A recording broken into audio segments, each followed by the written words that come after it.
Bonjour tout le monde et bienvenue sur Money Tree, le podcast qui vous parle d'investissement et de finances personnelles au sens large et sans tabou. Je suis Julien Calamotte, investisseur passionné et auteur du livre à succès S'enrichir grâce à l'immobilier.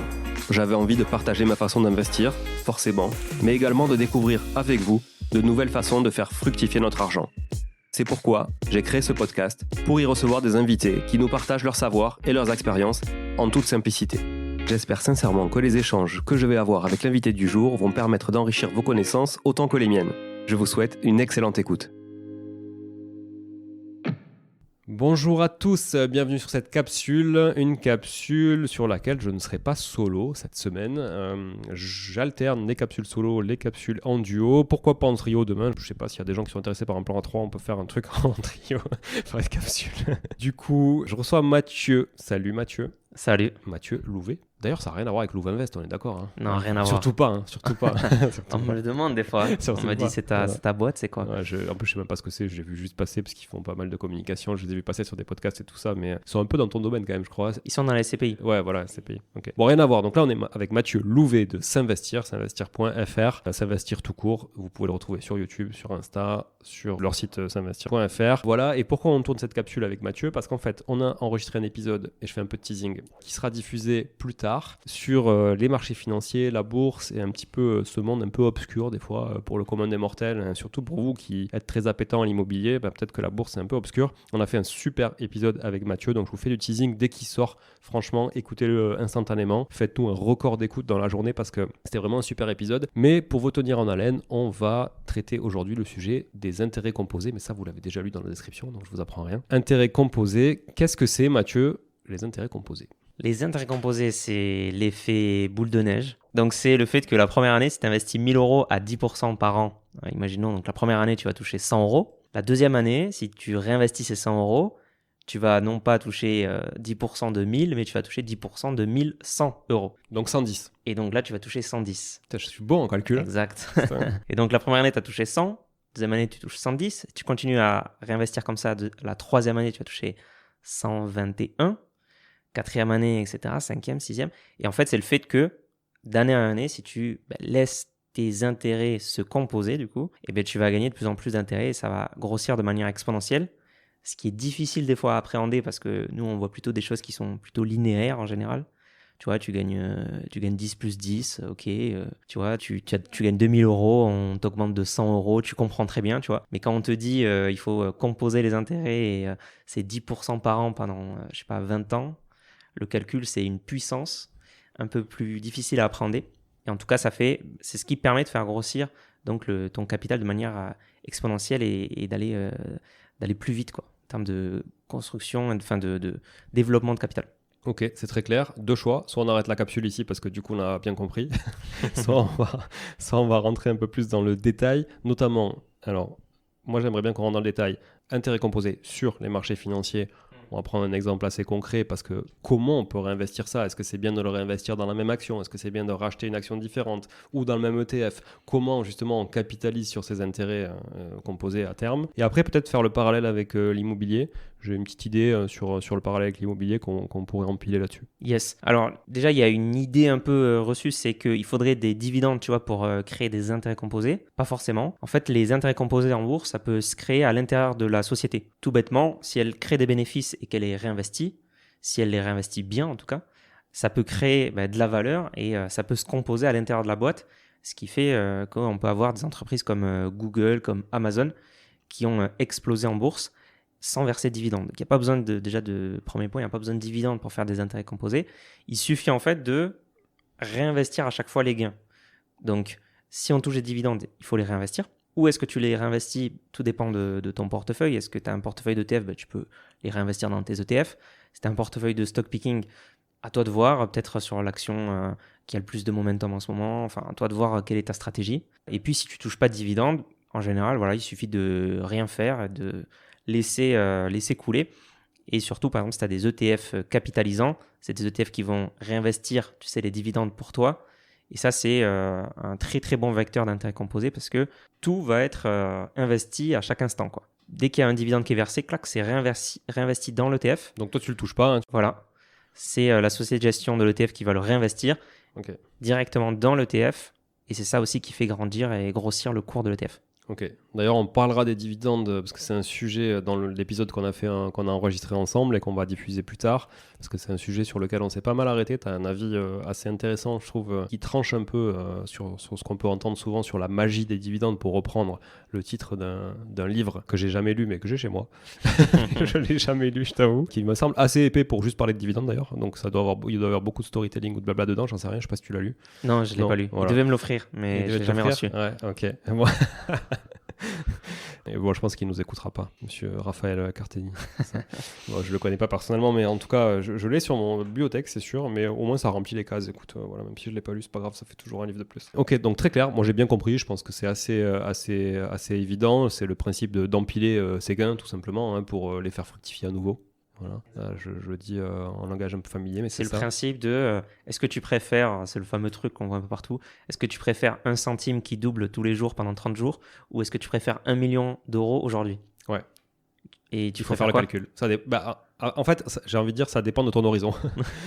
Non, mais sur 30 jours, le centime. Ah, sur 30 jours? Ouais, le centime qui double tous les jours pendant 30 jours, in fine, à la fin des 30 jours, il vaut beaucoup plus que 1 million. Donc il faut normalement choisir le centime qui double. Ok, j'ai pas fait ce calcul. Ok. Et c'est ça en fait le truc un peu contre-intuitif. 30 jours? Non, 30 jours, attends, il faut faire le calcul. Fais-le, je te laisse le 30 jours, ah ouais, 30 jours, mais à 100% d'intérêt par jour, quoi. Voilà, au final, ça double tous les jours. Ouais. Donc, on peut le faire ou pas? Tu fais 1 à la puissance 30 et ça fait le nombre de centimes. Ok.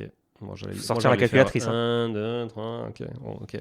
1 puissance 30. Okay. Enfin non, 1 fois 2 à la puissance 30. Non, mais j'allais faire, je veux dire 1, ok, le lendemain j'ai 2, le lendemain j'ai 4, c'est ça en fait, hein. Le lendemain j'ai 4, le lendemain j'ai 8, le lendemain j'ai 16, 32, j'arrive à 1 million au bout de 30 jours. En gros, c'est 2 puissance 30, c'est ça le calcul.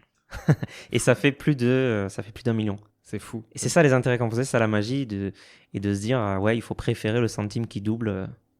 Ok. Voilà. Et il y a d'autres histoires comme ça, notamment un gars, c'est une légende, hein.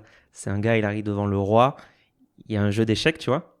Il lui dit, écoutez, si vous êtes capable de me mettre un grain de riz sur cette case, puis là 2, puis là 4, puis là 8, x 2, etc. Et sur toutes les cases, je vous construis votre palais gratuitement. Et le roi, il dit, ok, let's go. Et en fait, il se rend compte que sur la dernière case, il faut une somme astronomique de grains de riz. C'est impossible. Ouais. Ah ouais. Voilà, c'est un peu la même histoire. Putain, je vais tester avec ça. Parce que tu vois, les échecs, c'est pas trop mon truc, mais je dois en avoir un à la maison. Tu prends du riz. Je vais essayer d'utiliser mon grain de riz dessus. Il faut beaucoup de temps aussi. Ok. Bon, très intéressant. Je fais un parallèle rapide avec l'immobilier. Donc, par exemple, pour ceux qui génèrent de la trésorerie excédentaire avec de l'immobilier, ça veut dire que vous pouvez très bien avoir un modèle hybride en réinjectant cette partie trésorerie excédentaire dans des actions, et donc elle-même, cette trésorerie, elle va après croître et bénéficier d'un intérêt finalement, et après vous allez sur le principe des intérêts composés évidemment à l'intérieur de ces actions, mais donc ça veut dire qu'on peut mixer les deux, hein.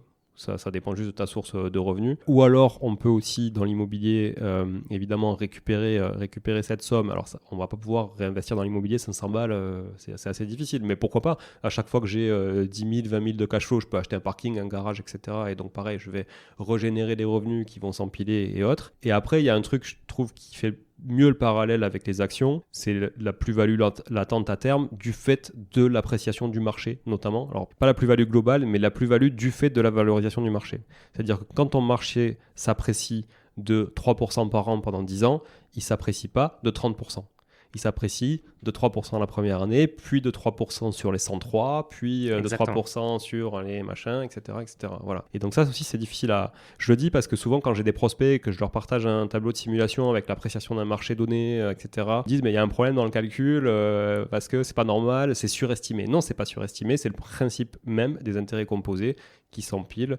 Et donc un truc qui vaut 100 aujourd'hui et qui vaut 110 demain. Vous avez, comme le disait Mathieu, 10% de rendement sur 110. C'est pas la même chose que sur 100. Donc, ok. Bon, très clair. Merci Mathieu. Parfait. Capsule 10 minutes. On a très bien compris. Tu veux ajouter un autre truc? Non, j'avais encore une histoire, mais c'est que des histoires. Vas-y, j'adore l'histoire. Allez, vas-y. C'est si tu prends une feuille de papier, que tu la plies en deux, que tu la replies en deux. À chaque fois, il faut vraiment plier en deux et que tu n'aies qu'un bout à la fin, quoi. Ouais. Si tu la plies en deux 30 fois de suite, bah, tu touches la lune.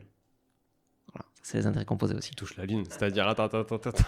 Non, mais alors là, peut-être qu'on va y passer plus que 5 minutes parce que j'ai absolument pas compris. Tu touches la lune, fait, mais plus c'est petit, plus tu touches la lune. L'épaisseur du papier, elle est toute petite au début. Tu la plies en deux. C'est x2. tu la replies en 2. Ouais. Fois 4. Tu la replies en 2. T'es à fois 8. Et si tu fais ça 30 fois, c'est la distance Terre-Lune. Donc tu veux dire que je suis incapable de le faire en fait. T'es incapable de le faire. Attends, j'ai une feuille Mathieu. Vas-y. On le voit, venez nous voir sur notre chaîne YouTube où on a 3-4 abonnés et autant de Voilà, vues. t'es à 1. T'es à 2. Attends, je triche Mathieu, j'ai 2 feuilles. Ah oui. Je vais atteindre le soleil, là. Vénus. Donc 1, 2, 2, 3, 3, 4. Je vais pas aller beaucoup plus loin. 5. Ouais, voilà, à partir de là, ça commence à être compliqué. 5, 6. Et voilà. Ouais, 7 à ok, la limite. 7. Mais j'ai du mal à me dire. T'as du mal, hein? Ouais, j'ai du C'est mal à difficile, imaginer ça. Mais je vais faire le calcul avec le centime quand même, tu vois, ça m'intéresse. Je ferai peut-être un post sur LinkedIn d'ailleurs ou sur Instagram sur ce sujet-là en te mentionnant parce que c'est vraiment un truc que je connaissais pas du tout. Mais Mathieu, ça dépend du grammage du papier aussi. Oui, non, mais voilà. Enfin, il y a 4 standards, on va dire. Ok. Bon, très bien, merci. Écoute, ça me laisse. Putain, je vais faire des jeux avec mon fils. Laisse Ça te tomber. laisse perplexe, Ça. là. Ouais. Je vais lui dire, écoute, plie-moi ça en 30 et on va sur la Lune. Mais je te laisse sur le papier, tu vois. Ok. Bon, merci beaucoup. Merci encore à vous aussi d'être là chaque semaine. Mais je vous le dis à chaque fois, c'est mon côté bisounours. Je vous remercie beaucoup. Et puis, merci Mathieu surtout, parce que c'est toi qui délivre aujourd'hui de la valeur à ma place. Donc, Avec tu vois, plaisir. T'as fait le job et en plus, c'est gratuit. Merci pour ton bénévolat. À très vite, tout le monde. Ciao, ciao.